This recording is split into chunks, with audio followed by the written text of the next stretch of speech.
नमस्कार. मी ॲडव्होकेट योगेश माखने, अध्यक्ष लोकसंघर्ष पक्ष. मित्रांनो, मी वारंवार आपल्याशी संवाद साधतोय. जी काही राज्याची अवस्था सध्याच्या सगळ्या राजकीय पक्षांनी केलेली आहे आणि त्याच्यामुळं आपल्याला जे कल्याणकारी आणि संविधानाला अपेक्षित राज्य हवंय ते राज्य आपल्याला मिळत नाहीये आणि आपल्यावरती दिवसेंदिवस कर्जाचा बोजा वाढत असताना आपले जे सगळे राजकीय नेते आहेत, मी सगळ्या पक्षांच्या राजकीय नेत्यांबद्दल बोलतोय, कारण हे सगळे आतलं एक आहेत. यांना जनतेशी नागरिकांशी काहीही घेणं देणं नाहीये. हे स्पष्ट होतंय ते या बातम्यांमधनं. ही पहिली बातमी आहे. संग्राम थोपटे, माजी आमदार काँग्रेसचे संग्राम थोपटे, हे काही महिन्यांपूर्वी बीजेपी मध्ये गेले आणि त्यांचा जो राजगड सहकारी साखर कारखाना आहे त्या साखर कारखान्याला 400 कोटीच्या वर निधी राज्य सरकारने दिलेला आहे. असं काय कर्तृत्व या साखर कारखान्याचं आहे की याला राज्य सरकारने निधी दिला? अहो, हे आमदार आणि यांचे वडील मिळून गेली 50 वर्ष तिथे राज्य करतायत. 50 वर्ष. पण यांना साधा स्वतःच्या घरापुढचा रोड करता आलेला नाही.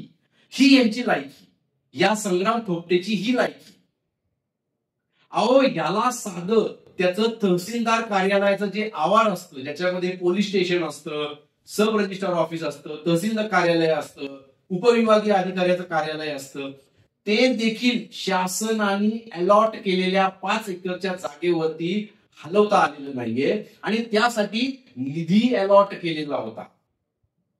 बरं, हे स्वतः आणि यांचे वडील कितीतरी वर्ष सत्तेमध्ये बसलेले, म्हणजे नुसते आमदार म्हणून नाही तर मंत्री म्हणून. आणि अशा नालायक आणि ज्याची लायकी नाहीये अशा एका पडलेल्या खासदाराच्या सहकारी साखर कारखान्याला राज्य सरकार पैसे देतं. आता बघा, ही दुसरी बातमी बघा. हे आपले राज्याचे कायमस्वरूपी उपमुख्यमंत्री म्हणून जन्माला आलेले अजित पवार काय म्हणतायत बघा. लंडनमध्ये महाराष्ट्र सदन का महाराष्ट्र भवन बांधण्यासाठी महाराष्ट्र सरकारने 5 कोटी रुपये दिले. का हो अजित दादा, तुम्हाला महाराष्ट्रातल्या इतर गोष्टी दिसत नाहीत? अहो, तुमच्या मतदारसंघामधल्या जिल्हा परिषदेच्या कितीतरी शाळांना छप्पर नाहीये. तुमच्या मतदारसंघामधल्या कितीतरी एसटी स्टँडला छप्पर नाहीये. त्या लालपरीची दुरावस्था झालेली आहे. तुमच्याच मतदारसंघामधल्या कितीतरी गावांमध्ये आज देखील व्यवस्थित रस्ते नाहीयेत. हे मी फक्त 2 आमदारांबद्दल का बोलतोय? यांना लाज कशी वाटत नाही? बाकी महाराष्ट्रात सोडाच. आज महाराष्ट्राची जी दुरावस्था झालेली आहे ती दुरावस्था करण्यामध्ये काँग्रेस, भाजप, राष्ट्रवादी, शिवसेना सकट सगळेच्या सगळे आमदार जबाबदार आहेत. आणि हे सगळे संगनमत करून, नीट ऐका मित्रांनो, हे सगळे संगनमत करून आपल्याशी वर्षानुवर्ष खेळत आहेत. आज महाराष्ट्रामध्ये बेरोजगारीचा इतका मोठा प्रश्न निर्माण झालेला आहे. प्रशासनामध्ये लाखो नोकऱ्या शिल्लक आहे, पण राज्य सरकार काय म्हणतं, आमच्याकडे पैसे नाहीयेत नोकऱ्यांना नोकर भरती करायला.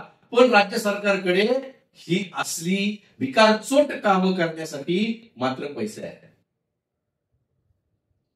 आणि म्हणून मित्रांनो, आम्ही हा जो लोकसंघर्ष नावाचा पक्ष जन्माला घातलेला आहे तो त्याकरताच घातलेला आहे की ज्यांना या राज्याबद्दल तळमळ आहे, ज्यांच्याकडे क्षमता आहे पण संधी नाहीये, तळमळ आहे पण पाठिंबा नाहीये, अशांनी आमच्या संपर्कात यावं. अशांनी लोकसंघर्ष बरोबर खांद्याला उभं राहावं.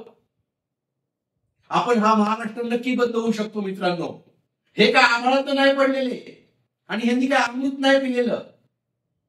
ह्यांचं हे सगळं जे चाललेलं आहे ना, माजुरडेपणा, हा चाललाय कारण तुमच्या माझ्यासारखे नागरिक रस्त्यावरती उतरत नाहीये. तुमच्या माझ्यासारखे नागरिक यांना जाब विचारत नाहीये. आणि ह्यांचे चाटे, यांच्याबद्दल तर काय बोलायलाच नको. यांचे चाटे सगळीकडे आहेत. कुत्र्याला जशी भाकर फेकली जाते तशी त्या चाट्याला एखादा तुकडा 1 लाख रुपयाचा टाकला की तो आपला नेता म्हणून नाचत नाचत नाचत गावावर फिरतो. आणि हे लोकसंघर्षाला मान्य नाहीये.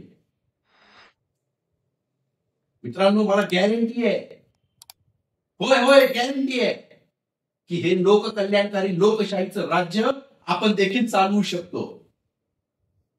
आणि म्हणून आम्ही वारंवार सगळ्यांना आवाहन करतोय की तुम्हाला जर का वाटतंय की तुमच्याकडे क्षमता आहे पण संधी नाहीये, तुम्ही जरूर आपल्या संपर्कात या.